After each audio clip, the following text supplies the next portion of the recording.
Hi guys, welcome back to my channel and thank you guys for stopping by. Today I'll be sharing with you guys how I cook my Ndole. Ndole is a Cameroonian vegetable soup made out of bitter leaf, washed bitter leaf, and of course groundnut. I'll share with you guys the ingredients you need in cooking Ndole. The first ingredient, which is very important, is your peeled groundnut.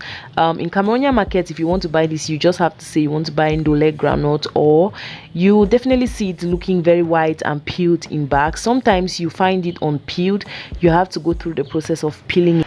The next ingredient is going to be the protein. I will be using kanda and meat. You can decide to use fish, you can use prawns, you can use so many different things in cooking your ndole. I would also be using some grounded crayfish, and then the star of the dish, which is our washed bitter leaf.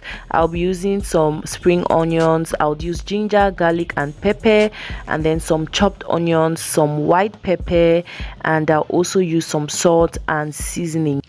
So I begin my cooking process by washing my groundnut and then boiling it. So I learned this process from one of my friends from Ndole. I mean, the boiling part, I have to wash my groundnut because it's not clean.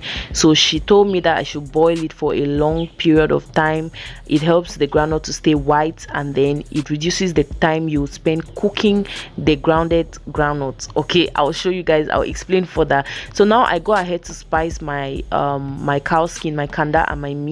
I'm just putting in some seasoning and some white pepper. I'm going to use the stock from this to begin the process of my ndole. So I added some onions. I'm going to leave it to boil and then to cook like for 30 to 45 minutes because I want it to cook well.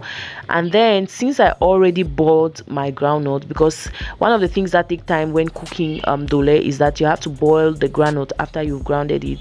Since I'm currently boiling my groundnut and I left it to boil for quite a while, I think it boiled for over 30 minutes, I am going to take it off the fire, and then I'm going to add in my spices in the groundnut, and then I'm going to blend it. So right now I just took off the groundnut from the fire, it's boiled, and then I'm going to add some ginger, I'm going to add the garlic, I'll add spring onions and pepper, and then I'll ground it. When I blend it, this is what it's going to look like, and then I'm going to just pour it into the stock, into the meat and kanda, which is currently boiling on the fire. You guys are going to see me do that. So at this point, because I had already boiled my groundnuts from the start for a longer period of time, I mean, some people grind their groundnut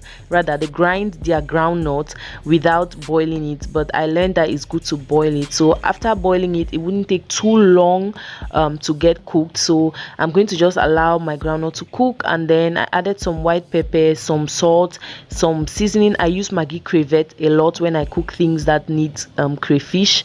I use Maggi crevette a lot. So I'm going to just stir it and make sure it's not coagulated, no spice is stuck anywhere. I mixed it up for a certain length of time, and then I'm going to allow it to cook for a while, and then I'll come back and check it again. I almost left it too long, that's why you see that the sides are getting burnt. You don't have to leave it and stay away from it. So it's cooked, and then I'm just adding in my crayfish right now. After adding in your crayfish, the next step would definitely be to add in your vegetable. But I went ahead to taste the mix and I realized that I needed to add a bit of salt, which is what I just did right now, and I'll go ahead and mix it up again. After mixing it up, I'll go ahead now and add my washed bitter leaf in batches. Like, I will not add everything at this point. You want to really be careful, because I always say that the bitter leaf swallows up the groundnut, or if you're cooking okomobong, I always say it swallows up the egusi, because when you put it, you think it's small, but by the time you mix it up properly, you realize that it's just blending in right.